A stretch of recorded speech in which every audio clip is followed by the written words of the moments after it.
Olá, meus queridos irmãos, olá, minhas queridas irmãs.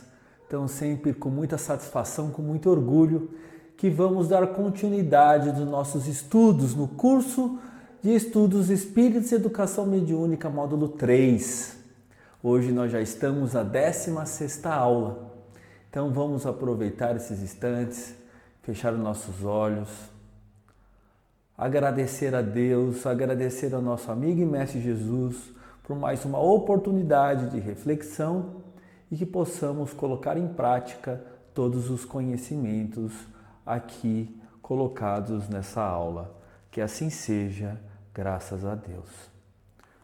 E meus irmãos, hoje na 16ª aula nós vamos falar sobre o título Insucessos Mediúnicos, Desastre Espiritual e a parte B, Conheceis a verdade e a verdade vos libertará.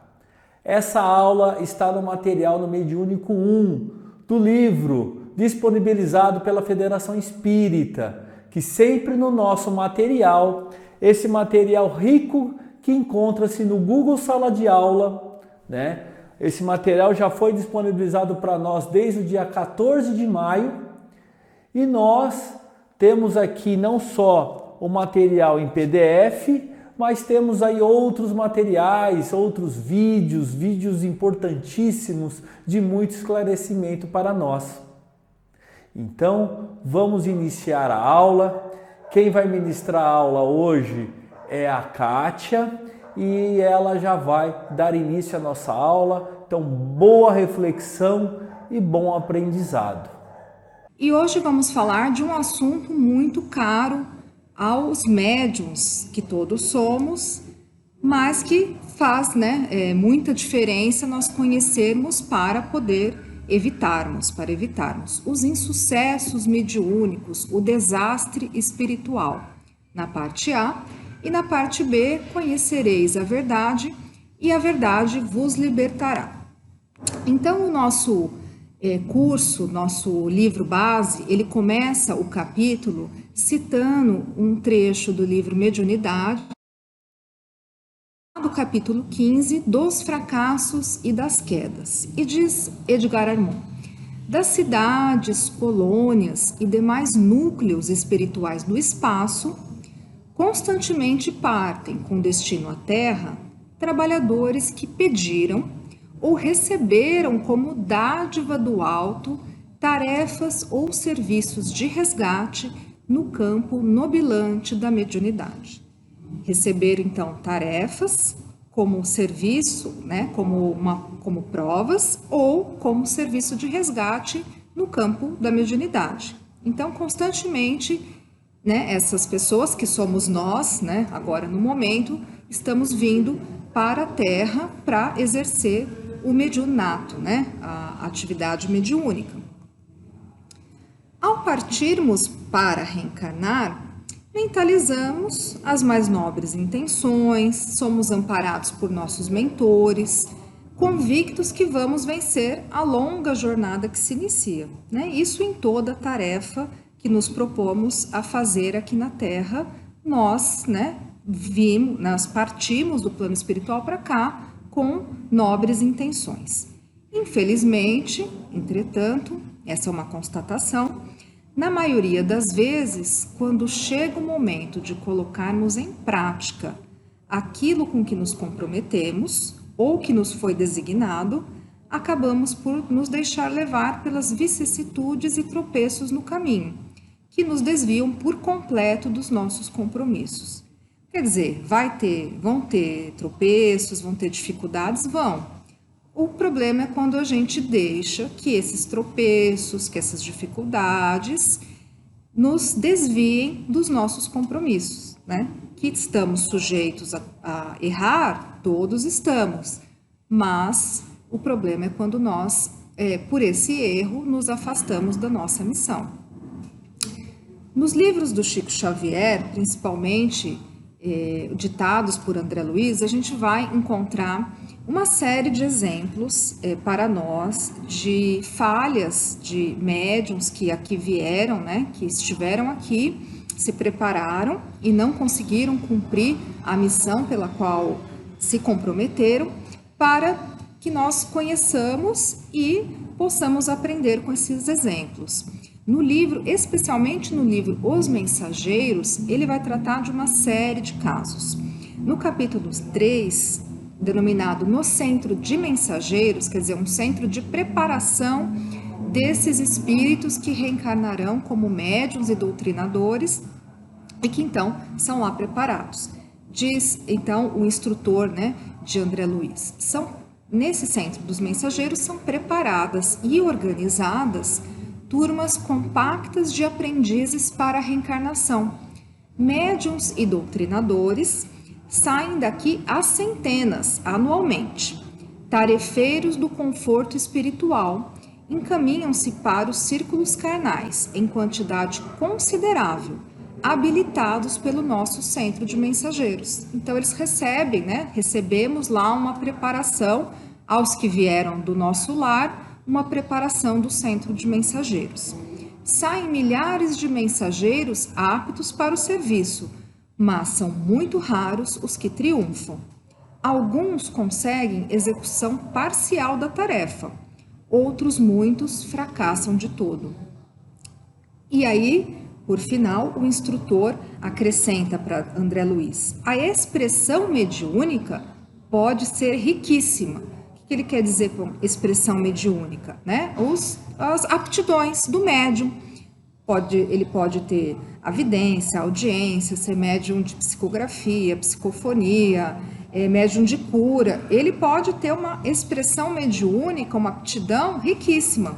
Mas se o dono dessa aptidão, né, que somos todos nós, não consegue olhar além dos interesses próprios, fracassará fatalmente na tarefa que lhe foi conferida. Todo trabalho construtivo tem as batalhas que lhe dizem respeito. São muito escassos os servidores, né? Entretanto, são muito escassos os servidores que toleram as dificuldades e reveses das linhas de frente. Então, todo o trabalho construtivo, isso em qualquer departamento, não só no departamento da mediunidade, ele vai ter as batalhas que lhe dizem respeito. E quanto mais profundo esse trabalho, quanto mais efeitos ele se propõe a produzir, mudanças, maior será o número de dificuldades e reveses. E são poucos, então, os servidores que toleram todas essas dificuldades e que seguem em frente, né? E aí, o grande exemplo, já até colocado na tela, é o do próprio Chico Xavier, né? Quem mais do que ele enfrentou batalhas e reveses pelo exercício da mediunidade? Ele com, né, várias expressões mediúnicas, mas parece que quanto mais capacidade, quanto mais aptidão ele tinha, maior eram as batalhas a serem vivenciadas, que ele, para nossa felicidade, né, conseguiu desempenhar tão bem. Então, continua o instrutor: raros triunfam porque quase todos estamos ainda ligados a extenso pretérito de erros criminosos que nos deformaram a personalidade. É a nossa bagagem espiritual.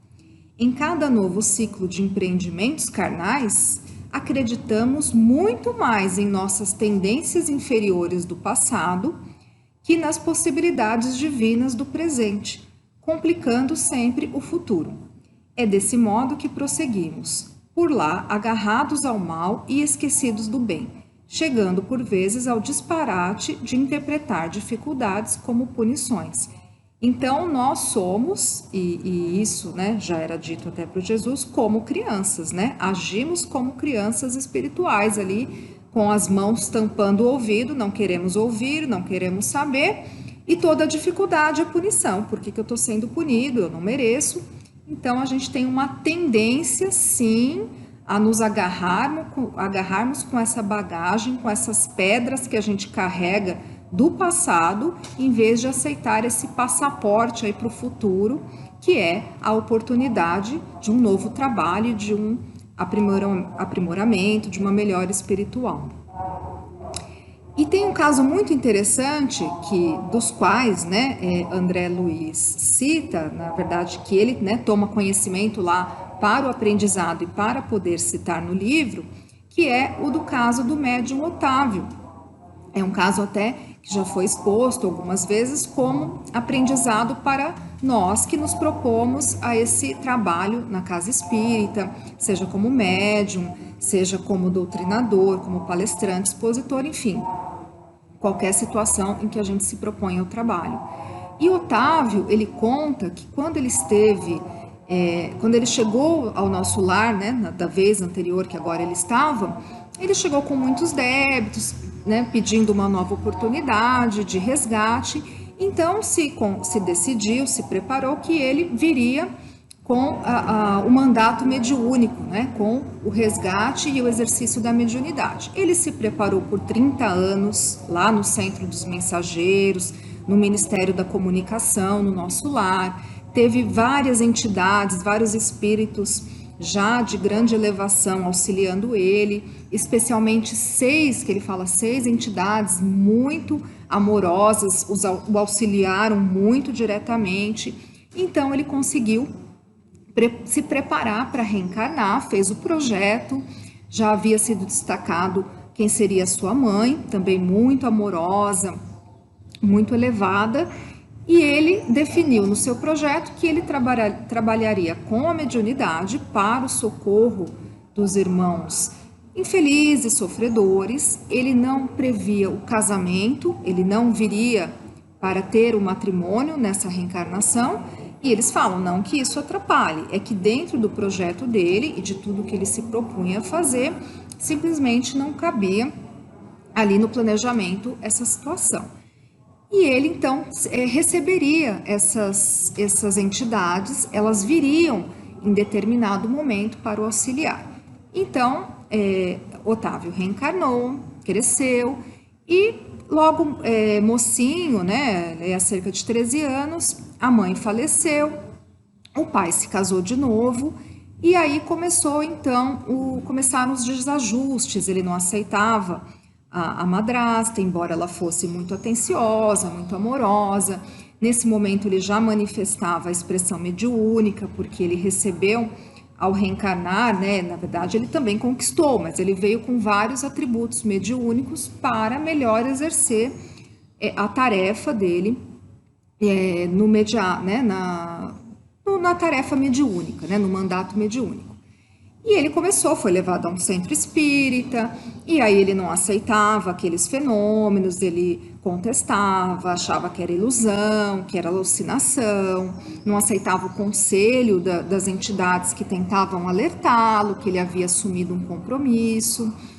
E depois de alguns anos, né, uns 3 anos, o pai também vem a falecer, e a então madrasta de Otávio fica com 6 crianças pequenas, 3, né, que já eram irmãos de Otávio, e 3 que ela trazia de um casamento anterior. Então, Otávio se viu ali com 6 crianças, ele que naquele momento também procurou um médico e por conta dessas que ele achava alucinação, o médico recomendou que ele tivesse experiências sexuais, e aí ele se colocou nesse caminho da sexualidade desregrada. Ele, quando se viu ali com 6 irmãozinhos, né, aquelas 6 crianças que eram as 6 entidades maravilhosas do nosso lar, ele fugiu, abandonou. A madrasta acabou falecendo pouco tempo depois, foi internada no leprosário, faleceu, e as 6 crianças ficaram órfãs, né, desprotegidas, e Otávio foi seguir a sua vida. Não seguiu o mandato mediúnico, se envolveu com uma moça que ele acabou se casando porque ela engravidou, e aí ele diz, como a moça também tinha um padrão vibratório muito baixo, ela atraiu como filho uma entidade muito difícil, e Otávio acabou se arruinando aquela reencarnação, falecendo muito jovem, com cerca de 40 anos, com diversos problemas. E aí ele, né, retornando ao plano espiritual, percebe que falhou completamente na missão que ele havia assumido e não conseguiu enxergar aquelas 6 entidades maravilhosas que dariam, né, para ele uma vida e uma possibilidade de trabalho muito boa. Então, inúmeros outros casos, André Luiz cita, casos em que o médium começou a cobrar por previsões, por favores, e acabou desvirtuando também a mediunidade. Então, uma série de mandatos mediúnicos fracassados, infelizmente, muito mais comum do que aqueles que são exitosos, até pela nossa inferioridade ainda moral. E é o que diz ali o nosso livro de estudo, e o próprio Edgar Armond, que é citado. As causas gerais dos fracassos mediúnicos, diz Edgar Armond no livro Mediunidade, são a ausência da noção de responsabilidade própria, quer dizer, a gente, né, o médium reencarnado, a gente acaba não tendo essa visão do quanta responsabilidade nós temos. Ou não temos ou não queremos ter muitas vezes. E a falta de recordação dos compromissos assumidos antes da reencarnação. Esses fatores, associados ao despreparo espiritual e doutrinário, ao nosso despreparo evangélico e moral, podem ocasionar consequências imprevisíveis. E o Edgar Armond ele vai além. Ele fala, olha, se o esquecimento do passado é uma contingência e é realmente real, necessária, né, da vida encarnada de todos os homens, ela não é, todavia, absoluta, né, para os médiuns, porque os protetores constantemente e com desvelada insistência lhes fazem advertências, né, aos médiuns nesse sentido, relembrando seus deveres, muito antes que o momento do testemunho chegue, já que eles estão advertindo por mil modos, desenvolvendo no médium, em perspectiva, noções bem claras de sua responsabilidade pessoal e funcional. Então ele diz, olha, o fato da gente aqui, né, reencarnar e não nos lembrar do que o compromisso que a gente assumiu lá no centro de preparação não é uma contingência, não é um óbice absoluto, porque a gente é advertido de mil maneiras e somos preparados e de alguma forma, até aqui já pensando aqui na casa espírita, na seara, de alguma forma chegamos aqui, fomos encaminhados, com certeza, intuídos, alguém do nosso convívio intuído a nos convidar, ou nós intuídos a vir aqui por alguma razão, seja pela dor, seja pelo amor, a questão é que nós fomos encaminhados. Então, essa não recordação não é o óbice, né? É mais realmente o nosso despreparo, principalmente moral, para aqui a atividade que a gente revela, infelizmente, quando aqui vem, embora todos vimos com as melhores das intenções.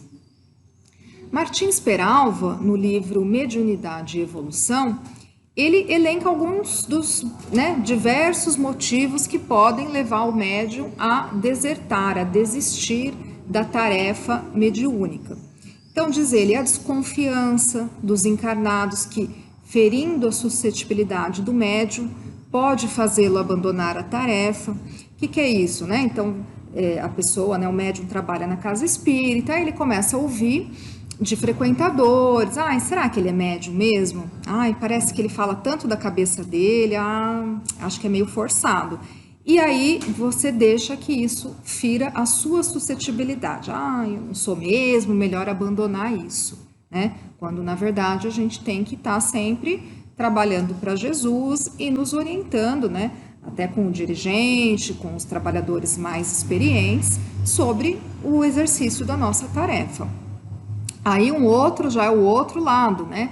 Dar pouca importância aos avisos e advertências de irmãos desencarnados, né? Quantas advertências a gente não recebe aqui nas psicofonias, né? Nas psicografias de caráter geral, falando, né? Que a gente tenha cuidado, que a gente vigie, né? Que a gente procure se melhorar, estudar para poder desenvolver, né, esse trabalho mediúnico com sucesso. Outro fator de grande impedimento, né, a autodesconfiança, né, é o médium que se auto-boicota, né, ele desconfia demais da capacidade dele, com excessivo receio, né, quer dizer, é um medo, né, terrível que impede o próprio trabalho. Receio das mistificações, que são, né, aqueles engodos, né, infelizmente, dos espíritos menos evoluídos que se passam por outros irmãos, que trazem ensinamentos que, na verdade, estão completamente fora até da doutrina trazida por Kardec, né? As mistificações ou o animismo, que é o médium, por mais dele mesmo, né, em comunicação, do que fazer o intercâmbio mediúnico, quando, na verdade, a gente tem conhecimento e a gente vê isso dos ensinos de vários médiums já de grande trabalho, que o animismo é muito comum no início da atividade mediúnica, porque, claro, né, primeiro a gente tem que pôr para fora, vamos dizer assim, aquilo que a gente carrega, para deixar o vaso limpo e a partir daí, né, a gente tem lembranças de outras encarnações, a gente tem o nosso inconsciente, e uma vez limpo esse vaso, a gente consegue dar, né, vazão à comunicação que vem realmente do plano espiritual. Nunca acaba, né? Sempre o médium vai ter um pouco dele na comunicação, da sua forma de se expressar, mas ele realmente vai estar fazendo uma comunicação advinda do plano espiritual. Então, essa autodesconfiança excessiva, ela também tem sido causa para que medianeiros que podiam render bem, né, na tarefa mediúnica, na gleba mediúnica, se afastem definitivamente ou mesmo transitoriamente. E uma quarta questão, ele fala a refratariedade a conselhos ou críticas construtivas de companheiros mais prudentes ou experimentados, né? Então, a pessoa que não aceita conselho, não aceita crítica, dificulta muito, né, o desenvolvimento e o sucesso desse trabalho mediúnico, que nós sabemos todos estamos sujeitos a erros, né?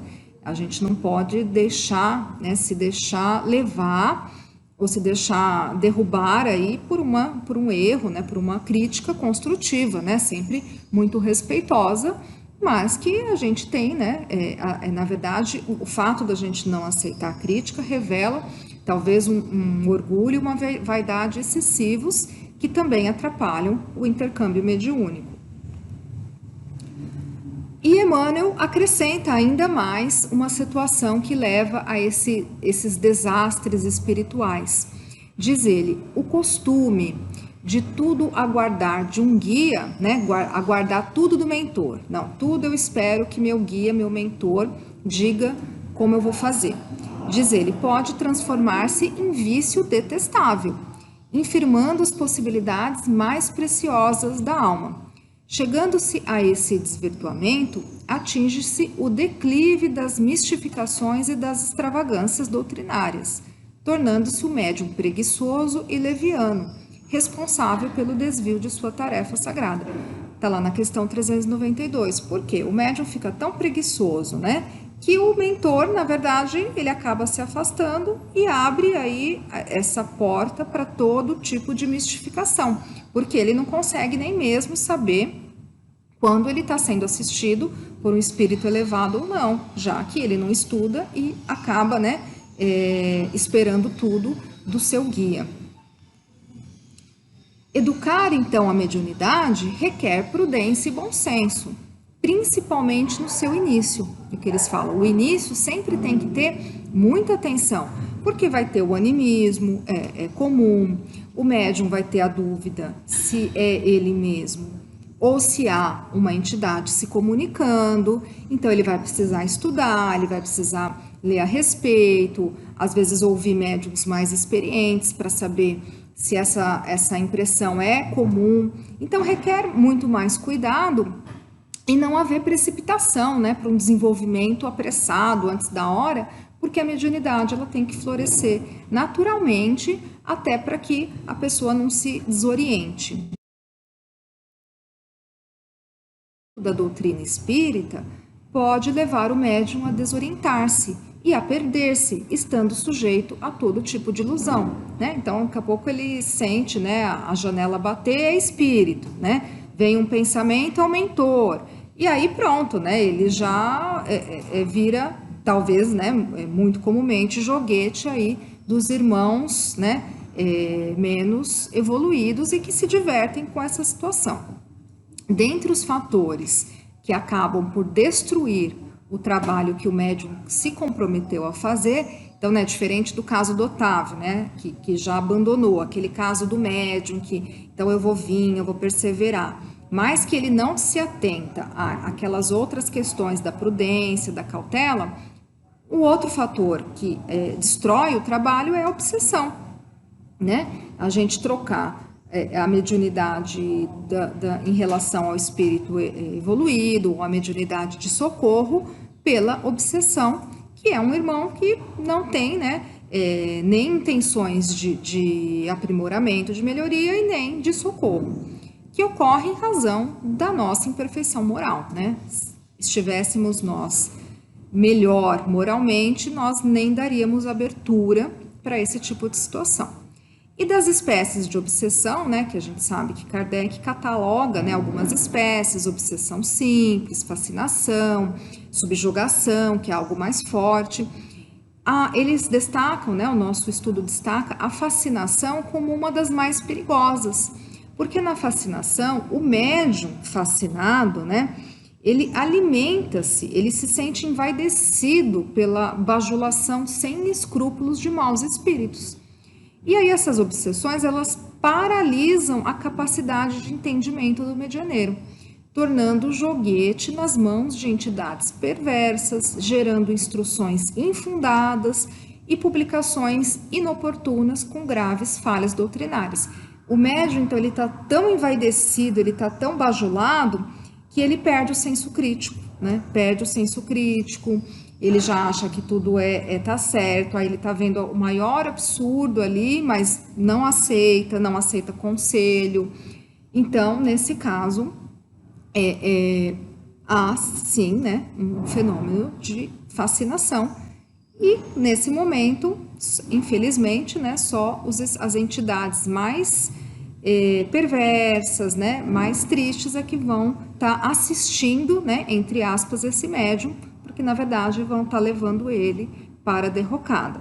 Então esse é o perigo, né, da mediunidade exercida sem cautela, sem cuidado e sem estudo, né? Ela caminha para a obsessão, porque o canal, né, a parabólica já está ali, captando os sinais do plano espiritual. Se a gente não captar, né, esse sinal do plano espiritual superior, que é o de estudo, de trabalho, a gente vai captar o plano espiritual inferior, né? A parabólica já está lá, não tem jeito.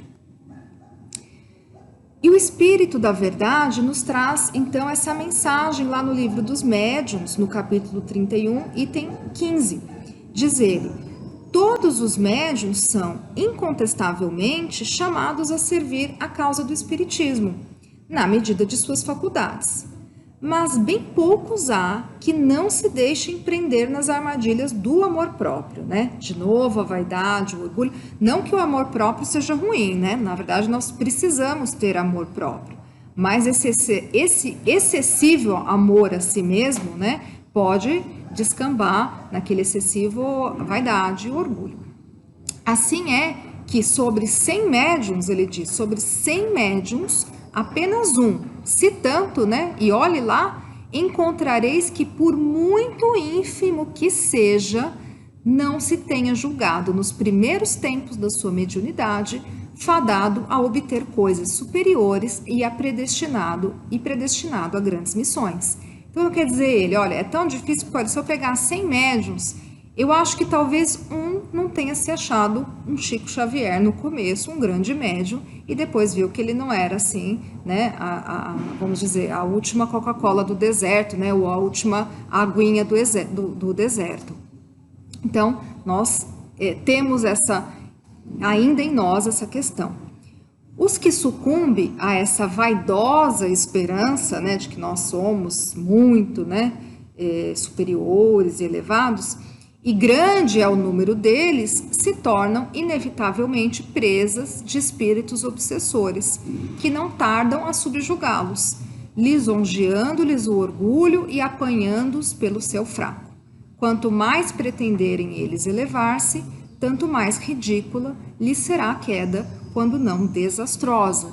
Quer dizer, aquela passagem de Jesus, né? Aquele que muito quiser se elevar, será rebaixado, e o que se rebaixar será elevado. Por quê? Aquele que se julga, né, de grandes coisas e se envaidece e se orgulha, terá uma queda terrível. E aquele que vai humildemente, né, se pondo à disposição ao trabalho, vai se elevando, né, vai se elevando espiritualmente e até assumindo outros desafios.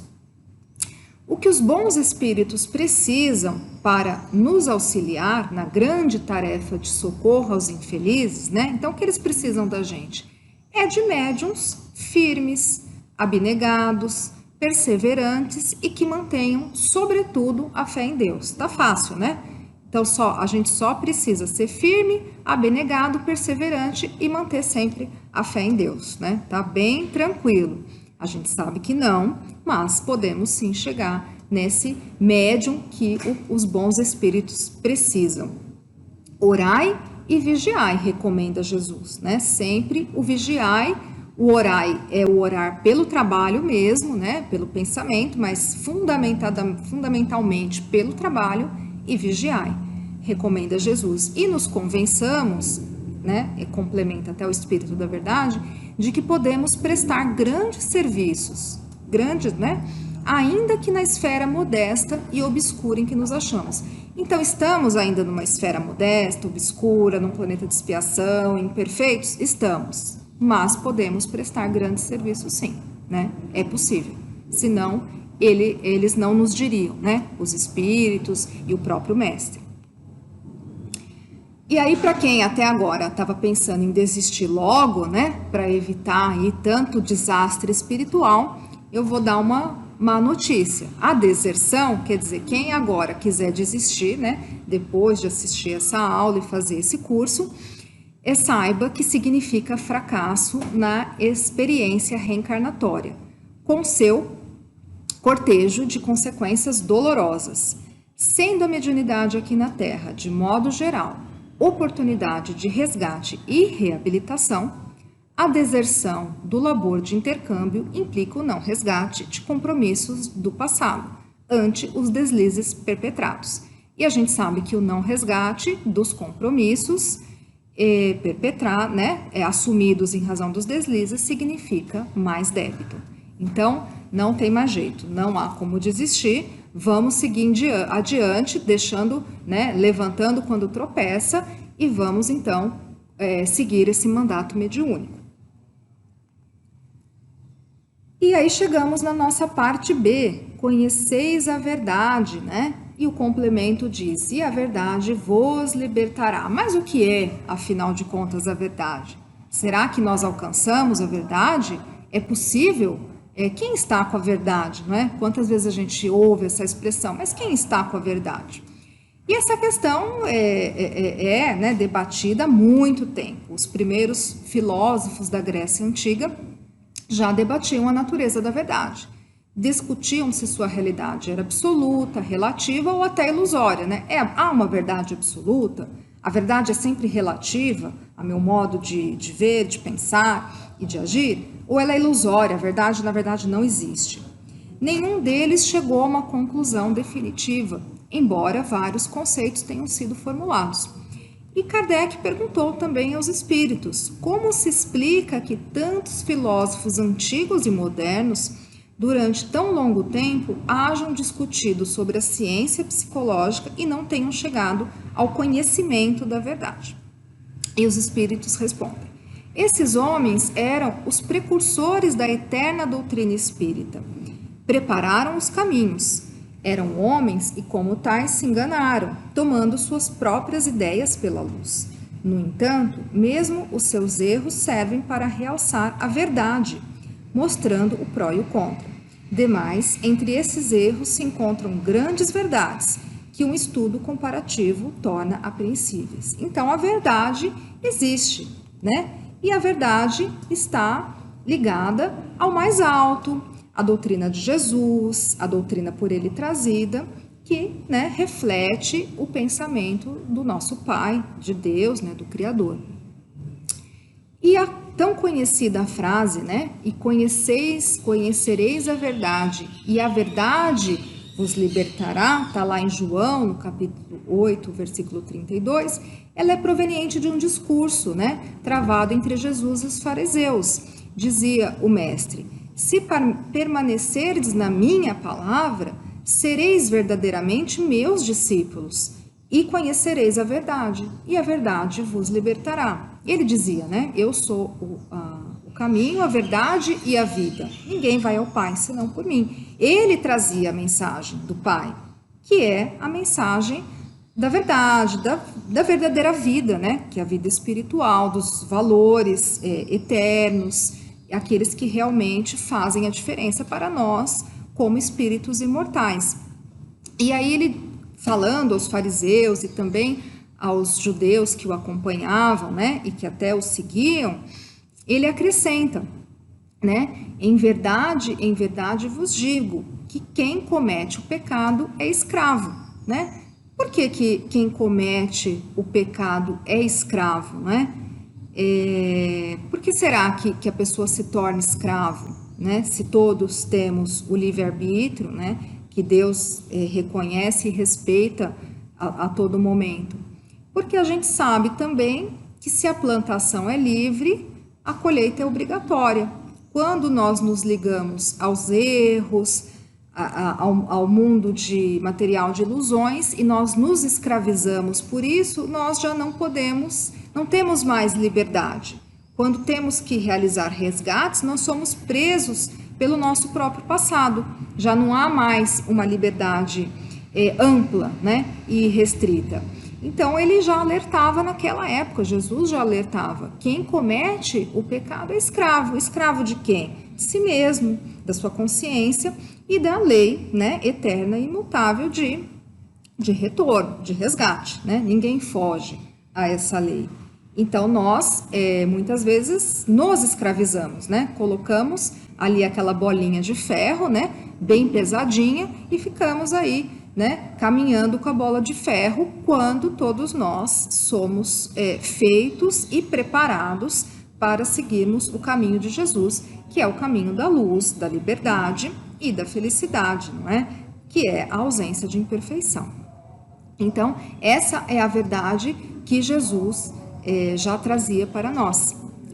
Então, chegamos agora ao final da nossa aula, que espero que tenha acrescentado, né, um pouco mais de conhecimento a todos, ou talvez, né, muito mais de alerta, porque muito do que está aqui nós conhecemos, mas a gente precisa estar sempre sendo chamado para esse alerta, né, sempre relembrado, porque a gente tem uma tendência a seguir aqui o mundão, né, as coisas da terra, e ir nos esquecendo. Então, muito obrigada a todos pela paciência, pela participação, e desejo a todos uma excelente semana. Graças a Deus.